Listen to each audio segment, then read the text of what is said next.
색채 심리에 있어서 패션에는 색채 심리죠. 그걸 접목시킨 거야. 그래서 정기효율적인 거, 그리고 막 이런 섹시하다, 그런 이제 성적인 표현, 이런 걸 다 빨간색으로 많이 하죠. 그리고 나서 부부의 또 심리가 있더라고요. 그래서 그쪽에서 빨간색을 했더니 무관심이라고 하더라고요. 무관심. 빨간색 무관심이래요. 그러니까 다양한 직군에서 빨간색 하나를 놓고 봤을 때 어느 관점에서 보느냐에 따라서 생각하는 관점이 다르고요. 요즘 아이들은 창의 미술을 배워요. 우리 때하고는 달라요.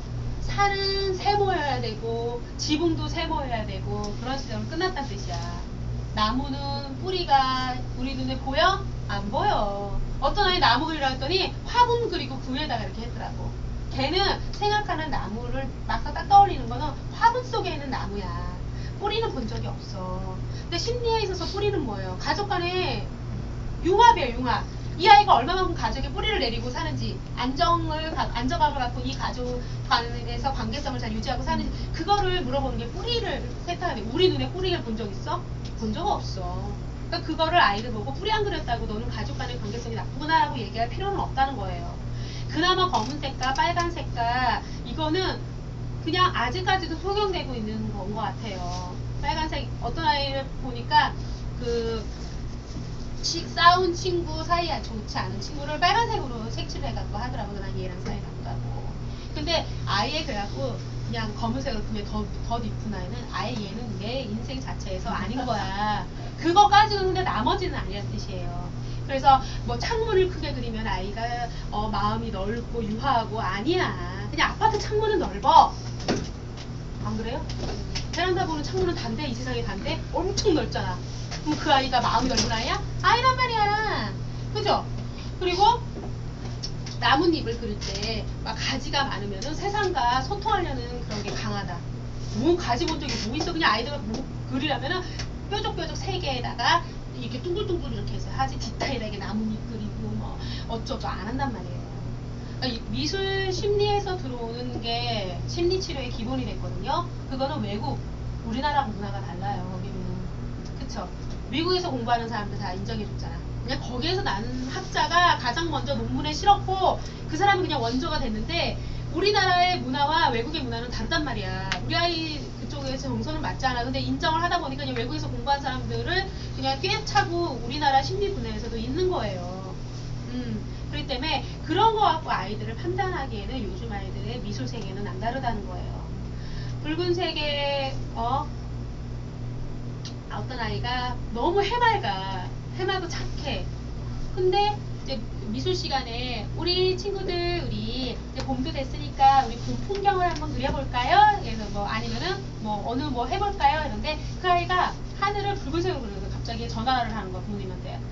요즘 누가 집안에 뭐 아이가 그게 있나요? 무한이 있나요? 아니면 친구 간에 좀 그럼 걔를 유심히 보게 되는데 마냥 해맑고 걔는. 근데 왜 선생님 혼자 고민하는 거야. 얘가 왜 빨간색으로 하늘을 색칠했을까? 그래갖고 SOS 학부모를 부르긴 했는데, 아니요, 우리 아이 여전히 아이가 해맑고 착한데요. 그래서 물어봤어. 너 왜 안 하던 항상 파란색으로 그렸잖아. 근데 너는 왜 오늘 이렇게 빨간색으로 그렸어? 갑자기 화가 나서 빨간색을 그린 거 아니야.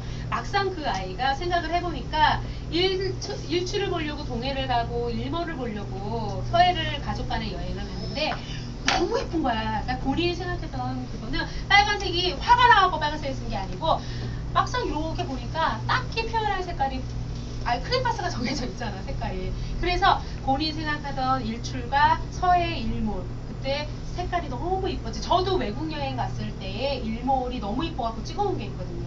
구름 사이에 해가 떨어지면서 주위가 빨간데 너무너무 이쁜 거예요. 우리나라에서 그런 인물과 일출을 못 본 것 같은데 거기서 왜 그렇게 포탁해나 봤는가 거기. 그래서 그 섬 바다 끼고 그 일몰하는 거 봤을 때 저도 정말 감동 먹었거든요. 그래서 그 아이는 단지 그냥 그렇게 했을 뿐이야. 화가 난 게 아니야. 그러니까 요즘에 김충원의 미술교실 이런 게 창의 미술의 원조죠. 예. 그러니까 아이들이 표현하는 방법이 굉장히 창의라는 게 나오고 난 다음부터 생각에 고정된 생각, 기존에 있던 성인들은 고착화된 생각으로 교재를 내잖아. 그거에서 아이들이 벗어나기 시작했단 말이에요. 교육 자체가. 자유롭게 생각하고 자유롭게 표현을 하고 그런 거를 창의 쪽으로 해갖고 모든 수업이 다 바뀌었어. 미술, 과학 모두 다 창의래. 창의롭지 않으면은 나중에 창의성이 발달된 아이들이 그 개발하는 회사 가면은 의류든 뭐든 그쪽에서 디자인이나 이런 거 하는 사람들이 그쪽이 발달된 사람들이 성공하거든요. 디자인 쪽으로 해갖고 상업 디자인이나 이런 쪽으로 해갖고 미술 전공하는 사람들이 그쪽으로 창의성이 있는 사람들이 고우나 이런 사람들이 창의적으로 표현을 했기 때문에 성공을 했지, 있는 그대로 인물화 그리고 정형화된 풍경을 하던 사람이 얼마나 성공을 했으니까. 그죠? 지금 값어치적으로 높은 사람들은 남다른 또라이라고 했지만 생각 자체가 굉장히 창의적이 있던 사람들이 아티스트 쪽으로는 성공을 했어요. 그러니까 그런 쪽으로 예술 분야, 미술 분야 이런 쪽으로 해갖고. 그렇기 때문에 요즘에 말하는 심리 쪽 이런 거나 했을 때 아이들이 미술 치료나 이런 거가 잘 안 먹히는 게 바로 그런 것 때문에 그래요. 그리고 저희 요리 수업은 기본적으로 창의라는 게 들어가 있어요. 네, 창의로운 거를 굉장히 중요시하는 수업입니다. 그걸 창의성을 그냥 아이들에게 자율권을 주거든요. 만들고 꾸미고 표현하는 거에 있어서. 그리고 그 아이들이 발표하고 생각하는 거를 이야기하고 그랬을 때 선생님들이 100% 그 아이의 관점에서 보고 수용을 하고, 그리고 나서 그거 갖고 아이에게 어떻게 피드백을 해주느냐에 따라서 아이들이 이 요리 수업을 들으면서 좋아지는 이유는 100% 수용을 해주는 전제 조건으로 해서 아이를 무조건 관찰하고 심리적인 입장에서 분석하려고 들지 않기 때문에요. 자연스럽게 아이들과 놀아주면서 그 자유로움 속에서 그냥 본인의 그런 감정이나 이런 거 본능적인 거를 툭 건드려주면은 아이가 그냥 탁 내뱉어요. 그래서 아이들이 놀이 시간 이럴 때 노는 거 이렇게 보면은 똑같이 자유놀이 시간에 유치원에 그 실내 놀이터에다 풀어놨어. 노는 게 다 달라. 각각이 친구들과 어울려서 노는 아이, 그 중에서도 리더를 자청해서 하는 아이, 왼팔 오른팔이 있고, 그리고 거기에 쫄래쫄래 무슨 똘마니처럼 따라다니는 아이들이 있고, 혼자 노는 아이가 있고, 장난감을 갖고 노는 데 있어서도 거칠게 다루는 아이가 있고, 소심하게 다루는 아이가 있고, 내 손에 양쪽에 장난감이 있음에도 불구하고 똑같은 장난감을 남이 갖고 있는 거를 죽어도 못 보는 아이가 있어서 무조건 그거를 품에 안고 한 손으로 뺏는 아이가 있는 반면에, 뺏겨서 저항하는 아이가 있고, 뺏겼는데 울면서 저항하는 아이가 있고, 저항하면서 또 뺏는 아이가 있고요. 그러지 말든지 줘버리는 아이가 있어요. 현실적으로 그러든지 말든지 줘버리는 아이는 마음이 착하거나 아예 그쪽으로 해서 관심이 없는 아이야. 그렇게 모든 아이들이 똑같은 놀이터에서 누군가 노는지, 무엇을 갖고 노는지, 어떠한 방식으로 노는지 본인의 성격에 따라서 맡겨버려. 그렇기 때문에 놀면서 아이들의 심리를 찾아보는 게 가장 정확한 거예요. 그래서 요즘에는 다 놀이치료를 하는 거야. 옛날에는 놀이치료센터 하지도 않았어. 그냥 미술치료하러 다녔어. 그냥 미술치료야. 언니요 치료받으러 간다면 미술치료가 다였어요. 근데 지금은 놀이치료를 하잖아. 성폭행 당하는 아이한테 심리상태가 어떤가 알아봐서 남자 여자 인형 주잖아. 그죠? 어떻게 하는지. 짧은 치마 절대 안 입히죠. 그전에는 이쁜 드레스, 이쁜 미니스커트에서 막 이렇게 되게 원피스 되게 좋아했는데, 성폭행을 당한 여아 같은 경우는 절대 치마도 긴 치마, 그리고 짧은 치마를 입혀다가 바지를 또 입혀요. 그 안에다가 자꾸 자기 스스로도 그렇겠지만 인형을 하나 갖고 노는 거에서도 이렇게 다르고, 남자애들 같은 경우는 자동차나 그리고 공룡 되게 좋아요. 네, 주라기 공원 선물 세트 되게 싸고 괜찮죠.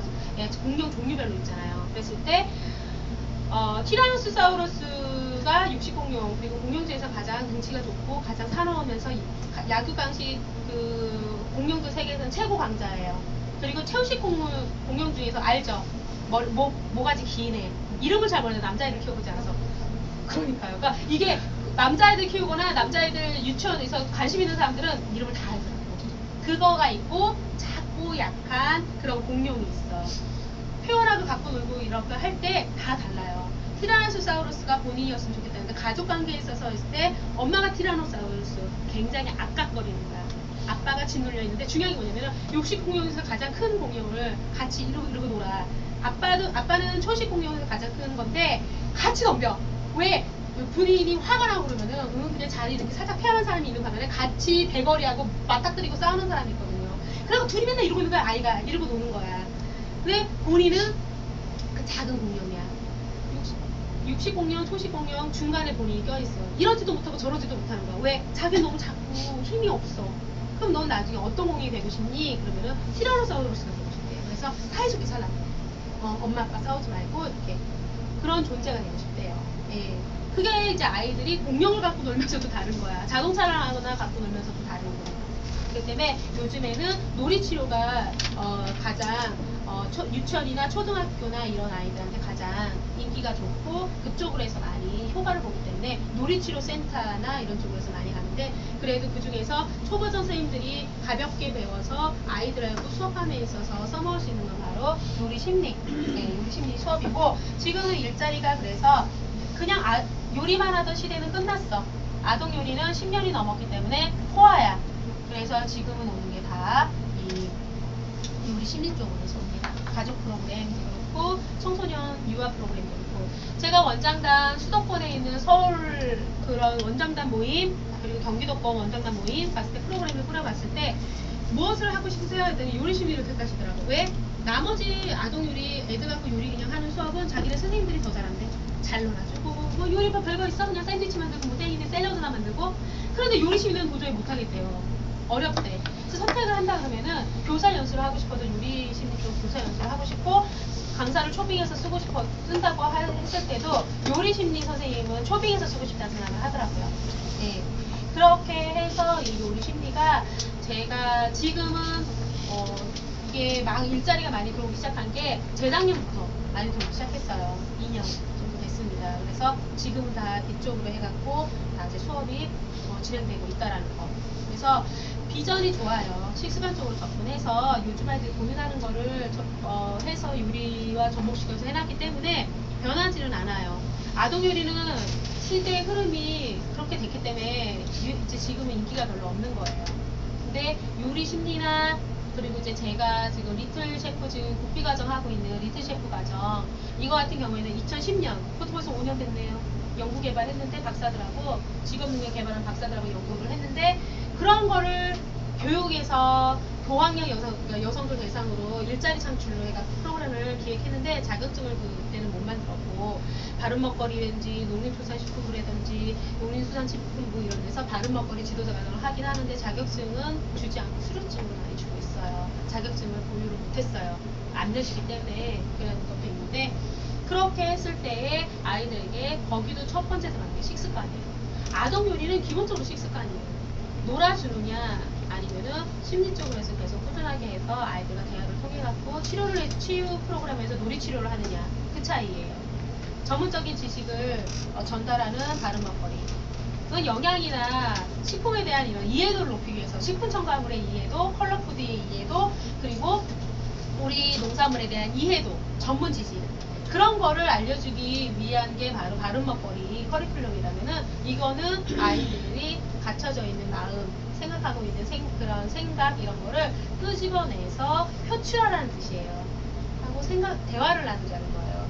민주적으로 나는 너희들을 다 이해하고 포용해 줄게 라는 전제 하에서. 그래서 이제 요리 치료나 이런 게 아이들이 그래도 먹히고, 장애 아이들 같은 경우에도 요리 치료를 꾸준하게 하는 겁니다. 그리고 실버푸드 테라피라고 해서 데일케어 센터나 이런 데서 이제 노인분들, 치매 노인 대상 가장 인기가 좋아요. 먹을 거라는 전제가 있기 때문에 유아동, 청소년, 장애 노인들까지 해갖고 치매 노인들 대상으로도 가장 먹히는 게 먹어서 가장 좋은 거야. 결국은 그거더라고. 사람이 인신나고 이런 것도 먹을 거고, 사람하고 친해지는 것도 먹을 거고, 그게 어쩔 수가 없어. 예, 그래서 청정원에서도 푸드테라피 주제로 먹는 걸로 가족과 소통하고, 싸웠던 부부가, 그리고 말 안 듣는 사춘기의 청소년인 자녀와 대화하고, 이런 거에 청정원에서 요리는 사랑이다라는 테마로 해갖고 한 거는, 그게 다 대화하고 관계성이 회복하는 그거를 요리를 주제로 해갖고 테마적으로 계속 광고를 내보낸 거야. 그래서 심리적으로 긁어준 게 청정원이고요. 먹거리 쪽으로 해갖고 교육적으로 바른 먹거리 그 과정에 있는 그런 거를 건드려갖고 전문적인 지식을 아이들에게 전파해서 아이들이 변하게끔 도와주자라는 게 바로 바른 먹거리 지도 과정, 그 리틀 셰프 그 과정입니다. 대기업에서 많이 도와줬죠. 근데 이제 서정적으로 이런 먹힌 거는 청정원이 성인들하고 이런 거에 있어서 먹히고 심리적으로 파고든 케이스고요. 그냥 이거는 아이들이 너무 바른 먹거리 속 아시죠? 그냥 아이들, 유치원 아이들 투입을 시켜갖고 했기 때문에 그냥 유치원 아이들은 개념 없이 노래 부르는 거야. 뭐 건강한 맛, 바른 먹고 다 알잖아. 내 몸이 좋아해요 그거. 그래서 그 부모님들이나 그쪽으로 해서 먹히고 이런 부부간의 문제에서 이게 청정원이 더 서정적으로 더 해서 정서적으로 파고들었던 부분이 그거고요. 그리고 다른 먹거리 속으로 해서 유아 쪽으로 해갖고 그쪽으로 해서 풀무원이 많이 그런 메시지를 많이 전해줬어요. 실두법을 주제로 많이 했죠. 길러서 먹고 그걸로 해서 아이들이 건강해진다. 그거잖아. 다른 먹거리 풀무원은 그쪽으로 해서 했습니다. 그래서 그 회사가 그런 거를 많이 알려줬고 그래서 지금 이제 우리 이쪽 직업이 아동 요리를 상업화로 뛰어들어서 시장을 넓혀놨고 그리고 나서 요즘 아이들이 그걸로 해갖고는 약해라고 생각했기 때문에 요리 심리와 다른 먹거리가 지금은 주 테마로 해서 아이들 요리 수업이나 이런 데 많이 접목해서 대상층을 넓혀놓은 거예요. 제가 아이들에게 국한되어 있는 거를 심리 프로그램을 집어넣으면서 장애를 갖고 있는 아이부터 시작해서 그 문제성 있는 청소년 아이들 그리고 노인들까지 그렇게 해서 대상층을 확 펼쳐놓은 케이스가 바로 요리 심리라고 생각하시면 돼요. 그래서 당나 여성들 대상으로 수업하는 것도 지금 이제 요리만 국한돼서 하는 게 아니고 저는 수업을 할 때 심리를 같이 넣어서 같이 이렇게 하거든요. 그래서 그분들을 이해하려고 이해가 주 목적이잖아요. 그래서 이제 그런 쪽으로 많이 지금 하고 있고 그런 쪽으로도 앞으로 계속 끊임없이 할 거라고 생각해요. 음식은 점점 자연적인 음식을 아날로그적으로 찾아가려고 하는 반면에 아이들은 자꾸 디지털로 가려고 노력을 해요.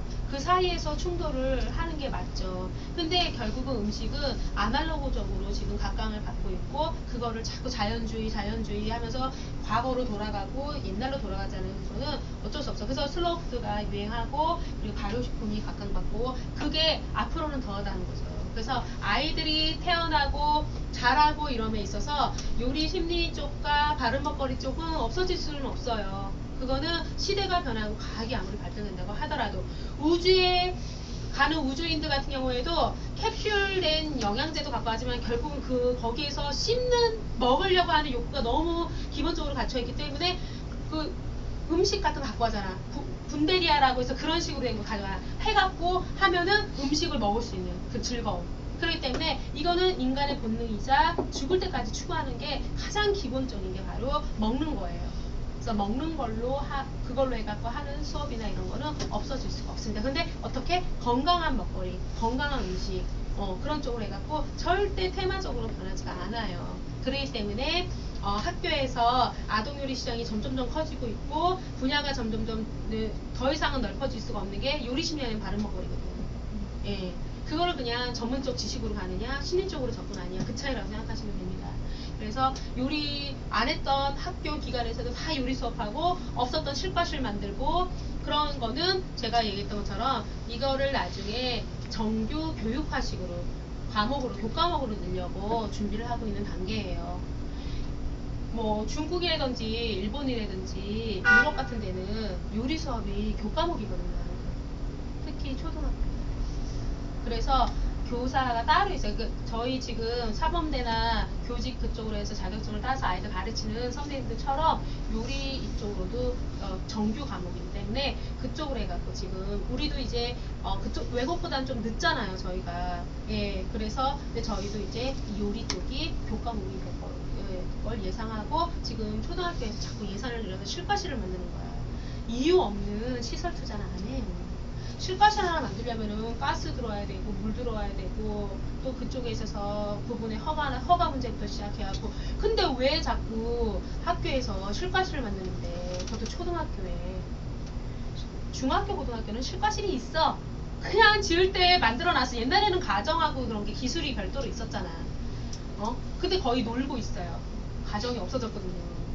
네, 그 과목 없어요.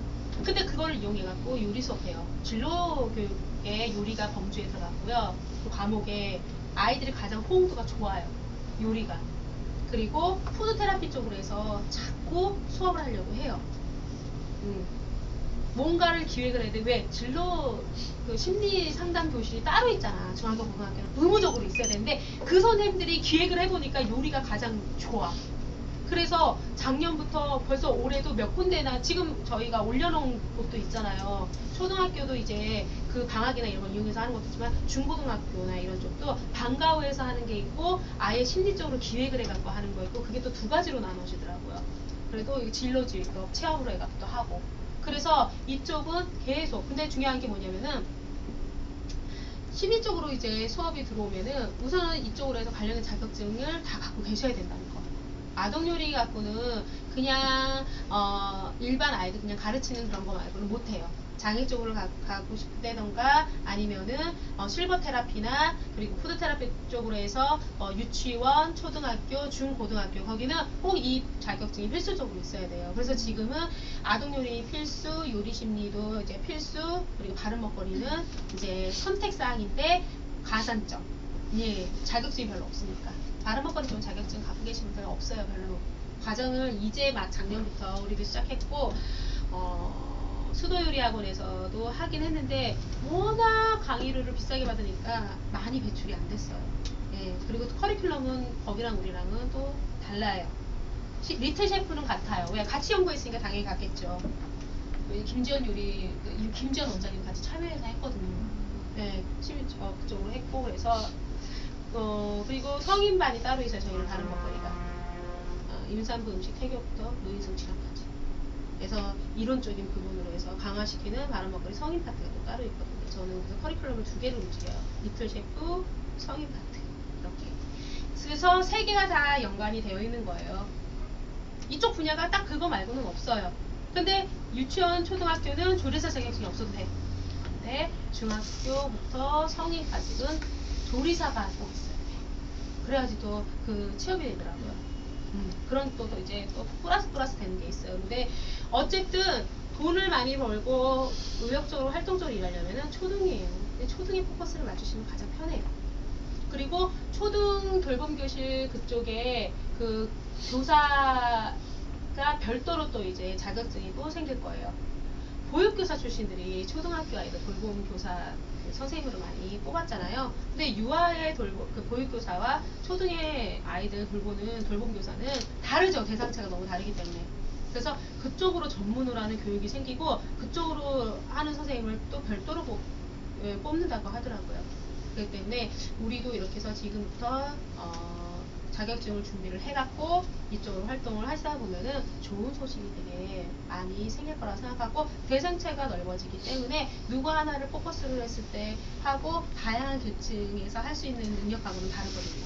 그런데 우선은 초등 시장을 먼저 잡고 경력을 쌓으세요. 그게 가장 중요한 것 같아요. 네.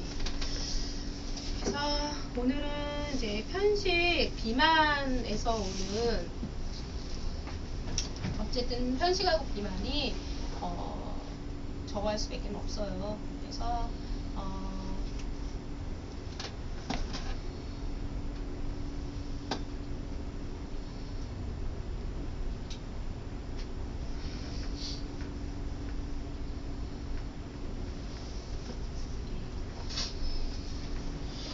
아이들 요리에 있어서 가장 주목을 받았던 거는 편식 비만 쪽에 포커스를 맞췄기 때문에 가장 애초에 그렇게 시작을 했는데요.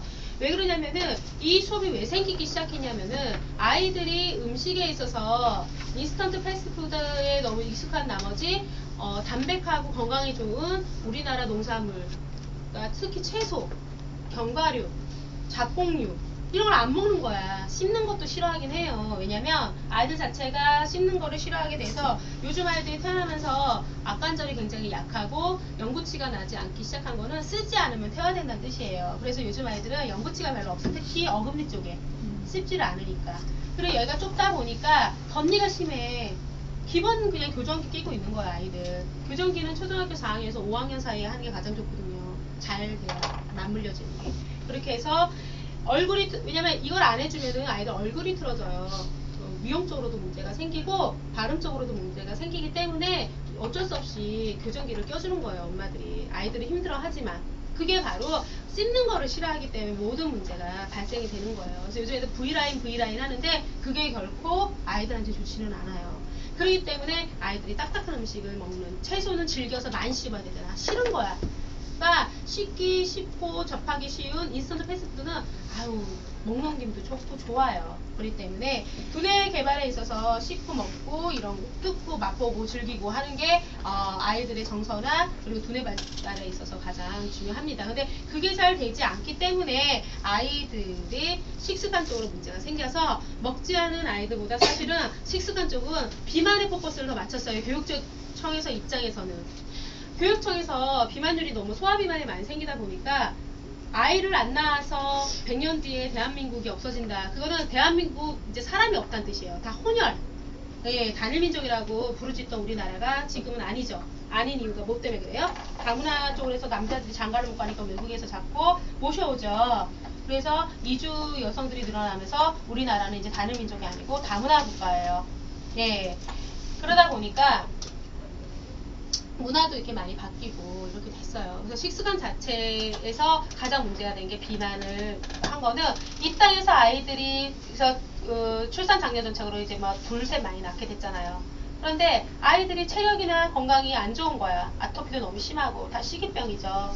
그거는 음식을 잘 제때 때에 맞춰갖고 잘 먹이지 못해서 그래요. 저는 그거가 시초가 임산부 음식 퇴교부터라고 생각을 하거든요. 탯줄을 통해서 영양분도 가지만 독소도 가기 때문에 그게 추적되다 보면은 아이들이 기본적으로 음식에 대한 알러지나 아토피를 몸속에 갖고 태어나요. 유전적인 요인도 크지만 그게 아이들이 어떻게 이유식을 시작하느냐, 어떠한 음식을 먹느냐, 생활적인 환경이 얼마만큼 청결하고 위생적이냐 이거에 따라서 올라오느냐 내재되어 있느냐 그 차이거든요. 그렇기 때문에 비만율이 높아지면서 의료 수가만 점점 높아지는 거야. 아이들이 태어나긴 하는데 건강하지 못한 거예요. 그래서 교육청에서 영양사들한테 공문이 내려왔어요. 내려온 지 엄청 오래됐어요. 몇 년 됐습니다. 그래서 비만인 아이들을 관리를 해라. 근데 우리나라는 영양사들이 바빠요. 간복이 바빠요. 식단 짜야 되고 간복을 안 해요. 하얀 가운 입고 수저 들고 다니면서 간 보는 사람들은 영양사예요. 요리는 누가 해요? 급식 조리사에서 그 조리 파트 한식 조리사 갖고 계시는 그분들이 여사님들이 하세요. 그렇기 때문에 아이들에 있어서 그리고 공문이 너무 많아. 이만큼 쌓여있더라고요. 그거를 다 행정하기가 바쁜 거예요. 결국은 상담실이 있긴 하는데 누가 딱히 찾아오지도 않고 만나줄 시간도 없어요. 그렇기 때문에 관리가 안 돼요. 외국에서는 비만이나 식습관 관리하는 영양사 1명 그리고 선진국 얘기하는 거예요. 그리고 일본도 마찬가지예요. 그리고 똑같이 우리나라처럼 행정 처리하고 식자재 드리고 선의선출하고 여사님도 관리하고 그래서 아예 나눠져 있는 영양사가 2명이나 돼요. 그리고 정규직이고 우리나라는 계약직이죠. 그래서 식품영양과 나와갖고 영양사 자격증 따한다고 해서 요리를 다 잘하고 음식에 대해서 이해하는 건 아니더라고요. 저도 과가 그렇게 그 안에서도 조리 파트 쪽으로 가는 사람이 있고 아니면 그냥 상담 파트로 가는 사람이 있는지 몰랐어요. 저도. 전반적인 영양에 대해서 이해하고 상담 파트 하는 과 그쪽으로 해서 전공하는 사람이 있고 나는 식품영양과 나왔는데 애가 한식조리사고 뭐 아무것도 없는 거야. 너 어떻게 여기 4년제나 나왔는데 4년 동안 뭐 했어? 그랬더니 언니 저는 그쪽으로 하고 달라요. 식품영양과에서 다 요리 잘하는 게 아니고 요리 자격증을 따야 되는 이유도 없고 자기는 그쪽으로 전공을 했기 때문에 굳이 영양사 자격증 그냥 덜렁 하나 있더라고요. 그냥 그래서 자기는 4년제 식품영양과 나왔다고 얘기를 하더라고요. 그래서 그럴 수도 있구나. 요리도 못할 수도 있고 자격증이 없을 수도 있다라는 걸 알았어요. 그런 사람들이 초등학교 이런 데 다 옛날에는 교육직 공무원으로서 인정이나 해줬죠. 지금은 안 그러죠? 계약직이야 그냥. 그리고 여기서 로테이션을 시켜야 돼 또. 왜냐면은 무기 쪽으로 해서 계약직으로 전환을 하면 4대 보부터 해서 머리가 아파지거든. 퇴직금도 줘야 되고. 그 때문에 돌려요. 2년 이상 못 쓰게끔 되어 있어요. 예, 그렇게 해서 지금 그러니 열심히 하진 않아요. 본인이 딱 돈 받은 만큼만 합니다. 그래서 이 교육청에서 입장에서는 편식 중에서도 과잉편식 비만인 아이들한테 왜 그 아이들이 지금은 식이병이라죠. 생활습관병, 식이병으로 해서 성인병이라고 칭을 했어요. 어린아이인데도 불구하고 고혈압, 고지혈증 다 있어. 당뇨까지. 예, 식이병에 아이들이 시달리고 있는 거야. 힘든 거죠 한마디로. 그러니까 미래가 없다 이거야. 일할 인재들이 없다 이거예요. 그 민영화로 돌아가봐. 애들 죽어요 다. 그러니까 우리나라 일해줄 사람. 우리는 죽어라고 일해갖고 아이도 가르치고 부모님까지 모셔야 되는 세대죠. 낀 세대라서 우리가 가장 힘들어. 불쌍한 세대예요. 지금 살고 계시는 세대가. 근데 아이들한테는 우리의 노후를 보장받을 수 없잖아. 그리고 이들이 공부하고 일을 해야지 우리가 먹고 살잖아. 노인돼갖고 경제가 돌아가야 되니까. 그래서 이제 이런 쪽으로 해서 편식 쪽으로 해갖고 과잉 편식 쪽에 포커스를 맞춰갖고 아이들 요리 수업이만 이 인기가 얻기 시작을 했어요. 근데 비만 그렇게 해서 시작은 했는데 인기 있는 거는 안 먹는 아이들 먹게끔 하는 그 요리법으로 해갖고 편식 중에서 혐오 편식인 아이들의 거의 포커스가 더 많이 맞춰져 있어요. 비만 파트보다는 편식 쪽으로 해서 혐오 편식 있는 아이들에게 훨씬 더 이쪽이 더 많이 포커스가 맞춰져 있습니다. 수업 자체가. 그래갖고 가장 기본적인 거는 아이들에게 편식과 비만. 그래서 편식은 비만인 아이들도 편식인 거예요. 혐오 편식이냐, 먹지 않느냐, 과잉 편식이냐, 고기하고 살찔 것만 먹느냐. 그 차이거든요. 그래서 이 편식인 아이들에게 올바른 식습관을 가르치기 위해서 전문적인 지식, 왜 먹지를 말아야 되는지에 대해서 최소화하고 싫어하는 거와 친해지기 위해서는 억지로 먹이는 것보다 처음에는 관찰하기부터 시작해서 만져보기, 냄새 맡아보기, 갖고 놀아보기, 그리고 나서 이거를 갖고 아예 싫으면은 육수를 볶기, 갈아서 다른 거에 넣기, 잘게 다지기, 이런 식으로 해서 또 재료를 손질하는 법도 아예 그냥 무형에서 유형으로 해서 그게 크기나 입자 이런 것도 점점점 커지고 이런 식으로 해서 단계별로 아이들에게 거부하는 음식을 교육으로 해갖고 요리 수업을 통해 갖고 하자. 거기에 있어서 식이요법도 포함이 되는 거고 키워서 아이들이 키워갖고 성장하는 재미. 예, 콩나물 키우고 집에서도 수경재배를 해갖고 많이 키우죠. 그래서 일본에서는 식욕법을 해갖고 일본에 있는 대학 교수가 낸 거가 있어요. 논문. 그게 우리나라 식습관 전 세계적으로 유일하게 하나 있었습니다. 그게 이제 제가 이제 이론책을 내기 시작하면서 유일무이하게 처음이자 끝이로 된 이론책이 돼버린 거예요. 우리 아이 건강식단에서 아직까지 그래서 팔려요. 이론책인데도 불구하고 참고할 만한 책이 없어요. 뭐 이론을 알아야지 실기에 접목시키죠. 그렇게 하다 보니까 그때 나왔을 때는 되게 웃기고 왜냐면 그림이 없기 때문에 글씨로 되어 있어요. 레시피나 이런 거에서 아픈 아이들을 위한 해서 막 대상을 막 나눠 갖고 해놨거든요. 그래서 이제 성격에 따른 유형에 따른 이런 거를 많이 해놨단 말이에요. 그게 논문 책으로도 쓰고 있고 지침서가 돼버린 거예요. 그래서 아직까지도 저희 인터파크나 이런 데서 팔리고 있는 게 우리 아이 건강 집단이에요. 책가상상에서 출판한 거. 예. 그렇게 해서 이런 요리의 기본은 편식 교정이에요. 아동 요리든 요리 심리든 바른 먹거리든 결국 뭐냐면은 아이들에게 먹지 않은 건강에 좋은 거를 재미있고 맛있게 거부감 없이 먹을 수 있게 도와주자. 그거가 가장 중요한 거였어요. 지금은 중요하고 앞으로도 중요하고. 그렇기 때문에 바른 먹거리든 아동 요리든 그런 거예요. 자, 작은 아이들, 몸이 허약한 아이들, 이런 아이들은 사회생활하고 남하고 어울리고 직장생활하고 이런 쪽에 있어서 체력적으로 우선 첫째적으로 약한데 비만인 아이들은 체력이 저질이야. 기초 체력이 없어요. 근육이 없기 때문에 잔병치레 똑같이 해요. 거기에 막 여러 가지가 더 포함되는 거야. 성인병에 이제 노출돼갖고 그런 것까지 시달리고 있는 거예요. 그렇기 때문에 이 아이들에게 올바른 식습관을 자리 잡게 하는 거. 그거는 우리나라의 미래를 책임질 아이들이기 때문에 그게 가장 중요한 겁니다. 그래서 어느 파트든 이제 그게 가장 중요하고요. 그래서 이제 사실은 편식하는 아이, 편식에서 혐오 편식 파트, 그리고 비만, 과잉 편식 파트, 그리고 이제 그쪽으로 해서 아토피 전문 파트. 그래서 사실은 요리 그렇게 세 가지 주제의 테마만 확실하게 잡고 있으면은 먹거리 쪽으로는 괜찮아요. 편식인 아이와 비만인, 혐오 편식과 과잉 편식인 아이를 갖고 두 개를 섞어서 수업해서 레시피 짜기 되게 애매해요. 되게 애매해요. 나눠줘야 된다 생각해요. 그리고 아토피 있는 아이들이 천식병 같이 있죠. 그 아이들은 나름대로 또 달라야 돼. 근데 그냥 그런 아이들 그냥 통합을 해버리니까 도대체 누구한테 맞춰야 되는지 가장 힘든 게 또 이쪽이에요. 이거는 많이 들고 파면 팔수록 전문가로서 입지를 붙일 수 있는데 많이 들고 팔면 팔수록 보이는 아이들이 생체가 너무 다르기 때문에 레시피 짜는 거야, 골치 아픈 거야. 그냥 아무 생각 없는 셈이 그냥 짜는 거야, 그냥. 그게 가장 무서운 거야, 사실은. 선무당이 사람 잡는다고. 그래서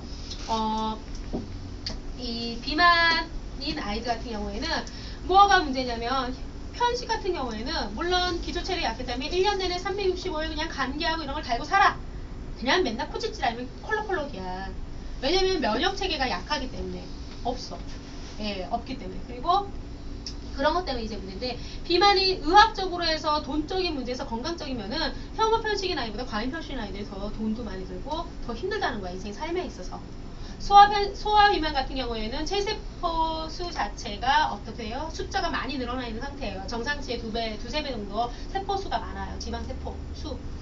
그렇기 때문에 그 상태에서 관리를 안 하면은 성인 비만 될 확률이 60에서 70% 정도 돼요. 왜냐면은 똑같이 먹어도 살이 더 쪄.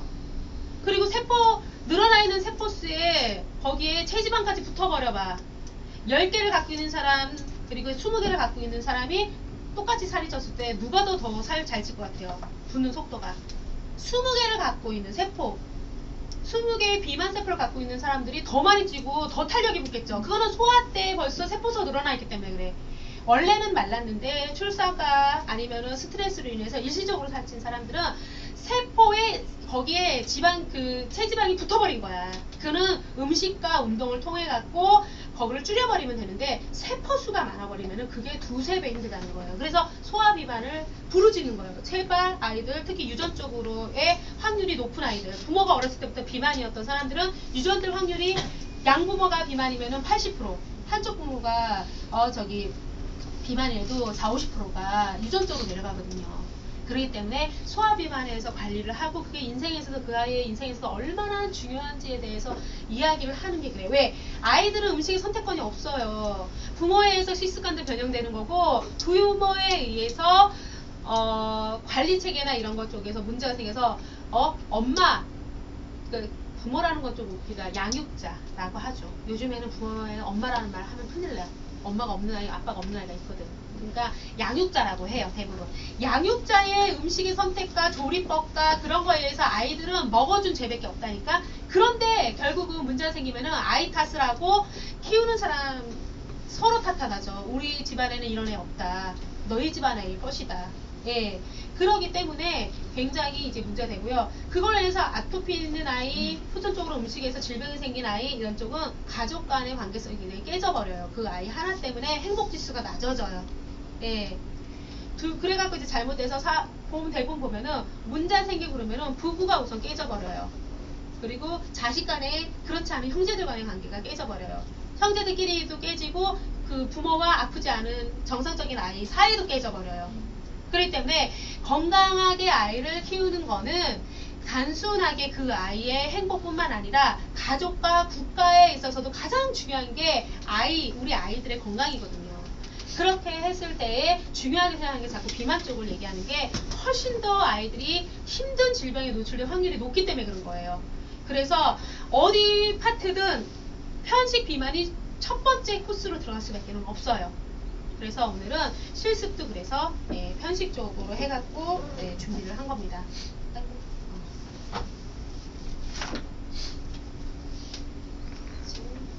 이거 다 이제 뭐 교재에 다 있으니까 나중에 그냥 읽어보시고 싶으신 분들은 찾아서 읽어보세요.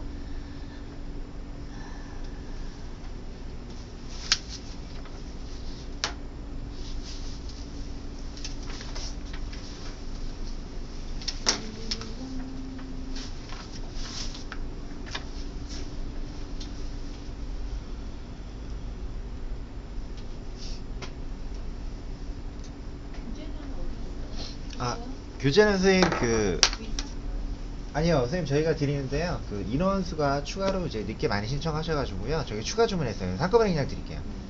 네, 다음 주에 한꺼번에 드리겠습니다. 다음 주에요. 모의 수업식으로 제가 이제 아이들하고 노는 거를 다는 못해요. 약식으로 강사반에서 또 나가기 때문에 약식으로 그냥 아이들한테 진행하는 식으로 실습은 할 거고요. 하루에 3가지씩 이제 4회에 걸쳐서 12가지 그래서 각각 포커스에 맞춰갖고 제가 수업을 진행할 예정이고요. 기본적으로 그냥 간단하게 만드는 것부터 채소 아이들 친해지는 그런 수업이기 때문에 폭탄 주먹밥 만드는 것부터 시작해서 채소하고 친해지는 거예요. 그리고 또 이제 두 번째로는 자장떡볶이 아마 우리 이번에 들으신 선생님들은 수업을 지금 국부 선생님들 같은 경우는 수업을 했는데, 이제 이걸 통해 갖고 이제 아이들한테 접근하는 방법, 이렇게 해서 이제 진행을 할 예정이고요. 그리고, 여러 가지 과일로 해서 만드는 이제 과일 화분 같은 경우에는 기존에, 전에 또 들었던 선생님들은 만들어 봤고, 지금 국부 선생님들은 또 못 만들어 봤어요. 제가 이제 커리큘럼을 다 이제 때때 맞춰서 다 바꾸기 때문에 이제 그런 거는 이제 조금 이제 이해를 하시고 접근하는 방법과 이쪽은 선생님 요리는 별거 없다. 어떻게 접근을 하고 어떻게 놀아주는지 그거를 자꾸 포커스를 잡고 보셔야 되는 거예요. 예. 그래서 하고 나면 별일 없는 요리라는 거. 근데 어떻게 아이들에게 질문을 던지고 해야 되는지 그 표를 보시고 연구를 많이 해보시고요. 여기서 이제 중요한 거는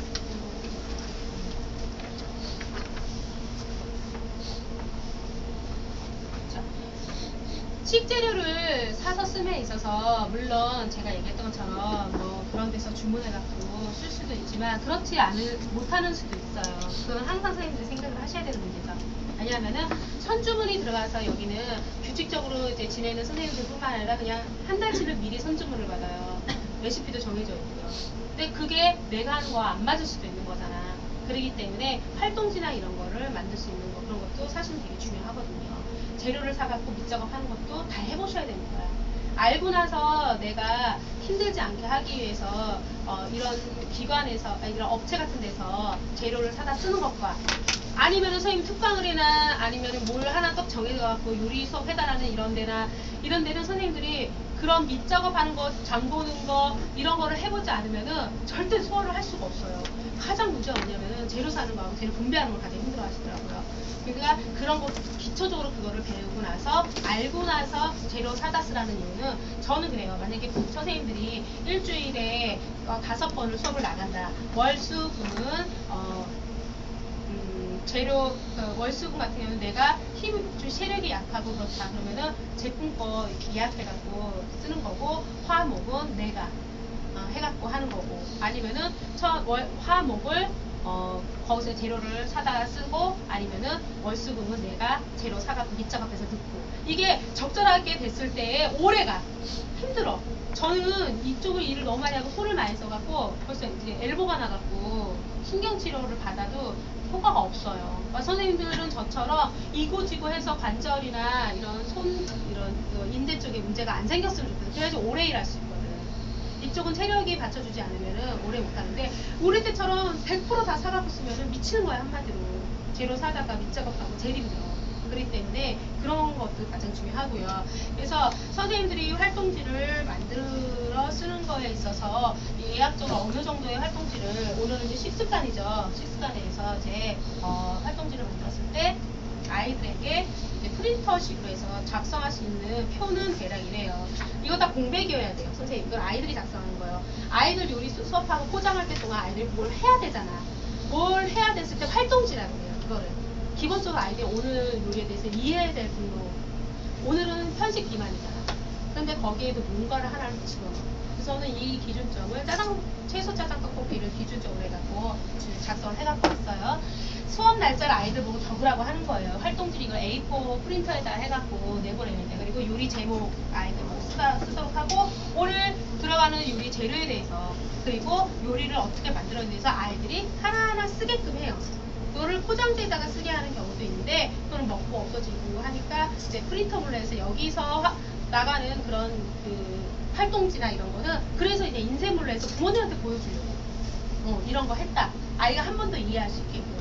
그래서 이런 요리 전반적인 이런 레시피나 이런 거를 아이를 보고 쓰라고 하는 거고요. 그리고 활동지를 만듦에 있어서 오늘은 채소에 대해서 칠해줄 건데 당근은 아이들이 제일 싫어하는 채소 중에 하나예요. 그렇기 때문에 준비한 채소, 브로콜리도 아이들도 좋아하는 것도 아니고 그런 다양한 채소의 사진이나 이런 거를 해서 채소의 이름은 무엇인가요? 이걸 그냥 요약을 해놓은 거예요. 그러니까 이름은 무엇인가요? 색은 무엇인가요? 모양은 어떤가요? 촉감은 어떤가요?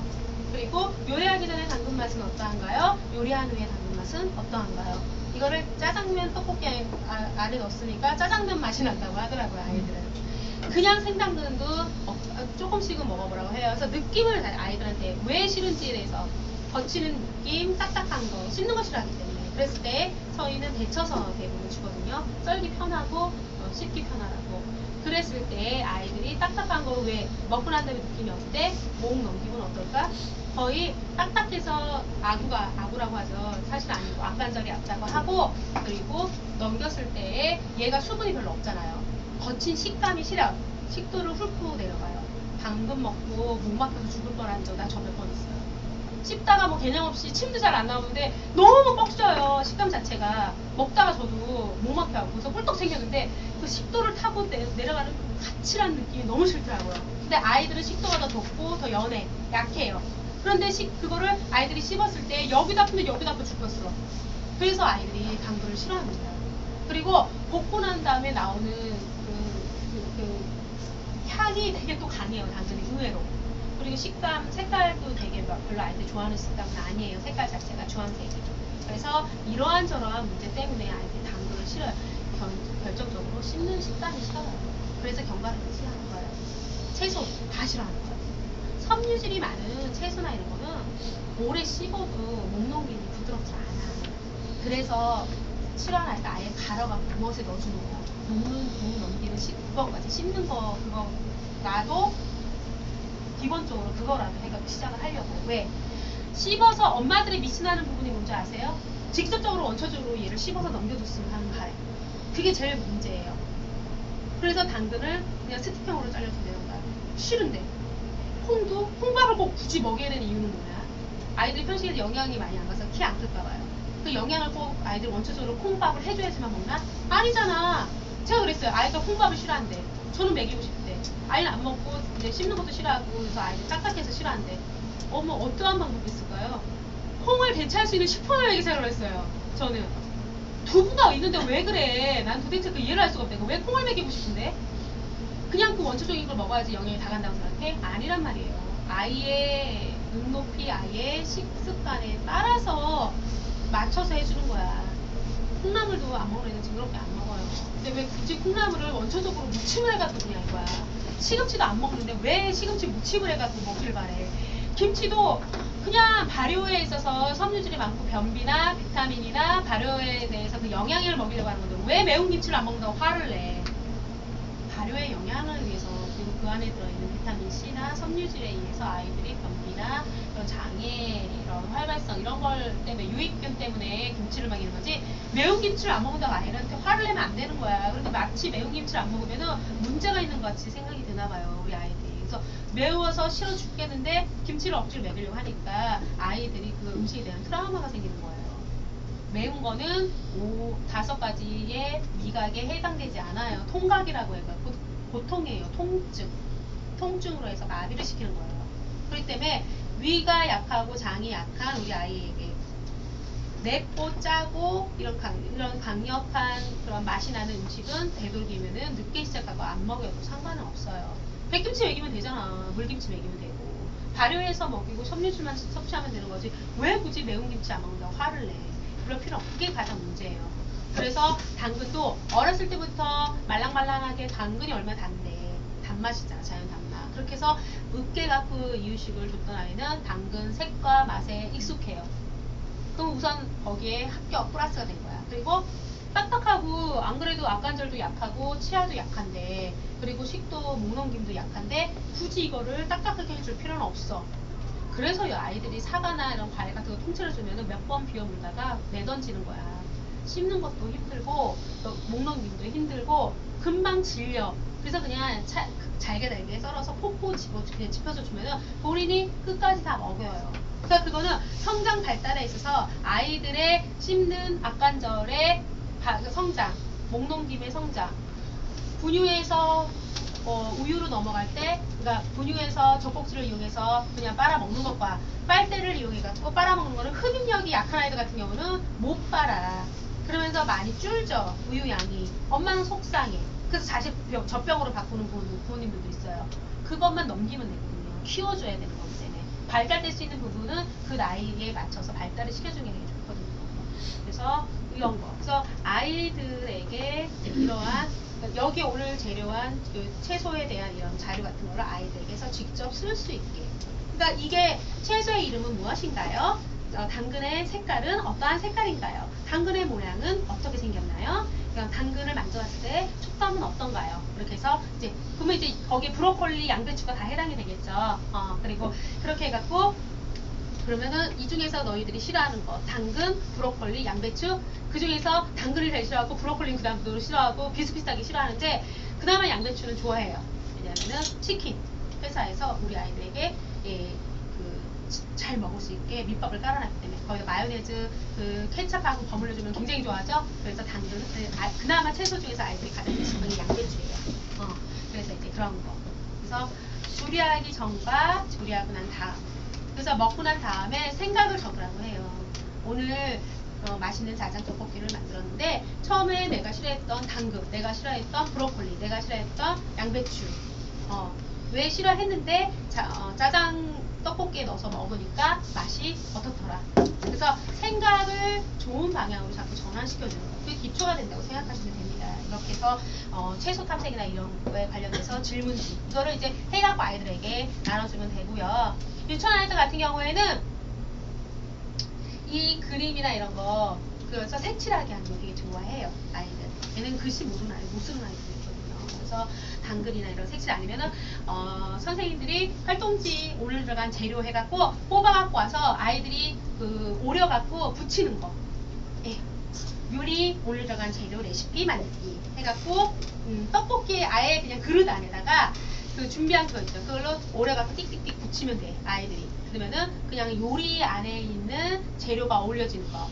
그렇게 해서 만드는 것도 있고 아니면은 그냥 오늘 들어간 재료를 붙여갖고 풀로 해갖고 띡띡 붙이게 하는 거. 그렇게 해서 아이들은 그냥 색칠하거나 오려서 붙이거나 그런 게 가장 좋아요. 네, 이렇게 해갖고 하시면 되고요. 자. 아니면은 오늘은 이제 자장 떡볶이에서 중국 여행을 주제로 해갖고 중국에 대해서 아이들과 이야기를 나눠보는 이제 좀 고학년 아이들 같은 경우는 좀 이제 그런 거 세계관의 요리 여행으로 포커스를 잡아서 하는 경우도 있어요. 그래서 중국에 대해서 아이들과 이야기를 나눠보고 중국 국기에 대해서 그려보고 색칠해보는 것도 괜찮고요. 아니면은 유아 아이들 같은 경우는 그냥 색칠하기. 별이 5개네요, 그죠? 공산주의 국가의 특징이 붉은색 바탕에 별이 들어가 있어요. 예, 대부분 그래요. 북한도 그렇고, 북한은 중국 국기 거기에 따갖고 하는 거예요. 근데 특징적으로 좀 그래요. 그래서 중국 국기를 그려보아요 해서 하는 경우도 있고요. 그 다음에 중국의 국화는 무엇인가요? 뭔지 아세요? 있고. 이봐, 성인들도 모르잖아요. 이렇게 해서 그리고 중국에서 유명한 곳은 어디인가요? 뭐예요? 만리장성. 이런 식으로 해갖고 질문지나 사진이나 이런 거를 이용해서 아이들에게 중국에 대해서 공부를 유명한 음식은 무엇인가요? 어떤 음식? 그리고 아니면은 유명한 곳은 무엇인가요? 국화, 국기 뭐 그런 것도 있고 아니에요. 이건 그냥 활동지. 제가 참고적으로 보시라고. 그래서 이렇게 해서 선생님들이 활동지 자체를 만들어 갖고 아이들에게 나눠주는 거를 해줘야 돼요. 그거는 어쩔 수가 없어요. 활동지를 만들면 좋아요. 그러니까 아예 이것도 밑에 채소 탐색하기 위해서 맛은 어떤가요? 뭐한가요? 초등학교 저학년이에요. 저학년용. 그리고 레시피 만들고 이거는 다 많이들 하세요. 양식을 갖고 아이들 그날그날 한 거를 쓰게끔 해요. 포장하는 동안 아이들이 뭘 할 게 있어야 되고 부모님한테 보여줘야 될 게 있거든요. 그래서 아예 이런 활동지 하기 싫어하시는 분들은 갖고 가는 봉지 있죠. 거기다가 색깔 있는 안 지워지는 네임펜 같은 거 있잖아요. 그걸로 선생님이 나눠주고 거기에다가 근데 똑같이 이렇게 요리 제목, 레시피 이렇게 해서 꾸미기, 오늘 하고 난 다음에 느낀 점 이런 거를 아이들에게 쓰게끔 많이들 해요. 그래서 이게 이렇게 활동지로 해갖고 페이퍼로 나가느냐 아니면 그냥 이거가 너무 귀찮으면은 그냥 요리 봉지 포장지에다 그냥 써갖고 가느냐 그거는 선생님들이 선택할 문제인데 이런 워크지가 있는 게 오히려 더 성의가 더 있어 보여요.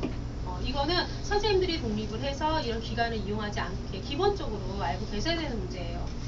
만드실 줄 알아야 되고 그랬을 때 무엇을 채소를 탐색하고 이거는 기본으로 하는 건데 거기에 또 오늘 무엇을 줄 건가 그래서 중국에 대해서 같이 이야기를 나눠보고 해보는 예쁘겠다. 그러면은 중국 국기를 그려보아요. 아니면은 뭐 떡볶이 뭐 이런 쪽으로 해서 포커스를 맞추겠다. 저는 학습은 선생님들이 어떻게 빼느냐에 따라요. 근데 오늘은 채소 갖고 친해지기 때문에 아이들이 채소를 탐색을 했을 때의 느낌, 그리고 요리하기 전과 후에 달라진 생각, 그거에 대해서 정리를 해보는 게 주 수업의 중점이라고 보시면 될 것 같아요. 그러면은 이런 스티커는 구하기가 선생님들이 힘드니까 그냥 그 프린터 그걸 해갖고 그거 네이버에 가면 이미지 되게 많잖아요. 거기서 오늘 들어갈 재료 이미지를 해갖고 와서 질문을 해갖고 글씨를 쓰느냐, 아니면은 말을 못하는 그 글씨나 쓰는 거를 잘 익숙하지 않은 유아 아이들한테는 찾아갖고 오려서 붙이게 하느냐, 그거는 이제 선생님들이 선택할 문제예요. 그래서 유아 아이들은 미술 쪽으로 많이 가요. 색칠을 한다던가 아니면은 붙인다던가 스티커 붙이는 거 이런 것처럼 붙인다던가 그렇게 해서 많이 하고요. 공간을 여백을 주는 거예요. 오늘 들어간 짜장 떡볶이 재료 찾아 오려서 붙이기. 그래서 모아서 이렇게 붙이는 그런 쪽으로 한다던가 아니면은 글씨를 써갖고 하는 초등학교 저학년 아이들 같은 경우는 쓰고 이런 거가 다 가능하기 때문에 그거에 대해서 아이들이 쓰게끔. 그래서 최소한의 이제 이런 이거 중에 하나는 이제 준비를 해갖고 가야 된다는 거. 그렇게 해갖고 아이들에게 기본적으로 그냥 이런 활동지에서 준비를 해야 된다는 걸 가르쳐 드리려고 제가 그렇게 된 거예요.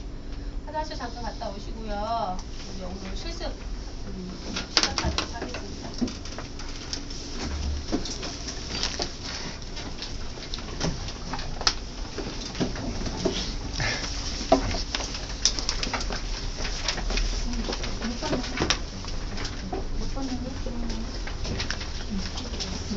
예, 편하게 앉으시고요.